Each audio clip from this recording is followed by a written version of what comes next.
శివ అంటే మంగళం, భద్రం, శోభనం, కళ్యాణం, క్షేమం అంతా మీకు మంగళప్రదమైనటువంటివి కటాక్షించగలిగినటువంటి శక్తి స్వరూపమునకు శివ అని పేరు. అందుకే శివునకు అమంగళమునకు సంబంధం ఉండదు. అసలు ఆయన ఎన్నడూ అమంగళము చేయువాడు కాడు. ఎప్పుడూ మంగళం చేసేవాడెవరో, ఎప్పుడూ భద్రాన్ని చేకూర్చేవాడెవరో, ఎవరి అనుగ్రహం చేత శుభ పరంపర మనకి కలుగుతుందో అటువంటి మహానుభావుణ్ణి శివ అని సంకేతిస్తాం.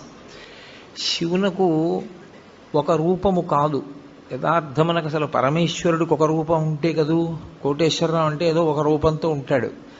పరమేశ్వరుడికి అలా ఒక రూపం ఉండదు.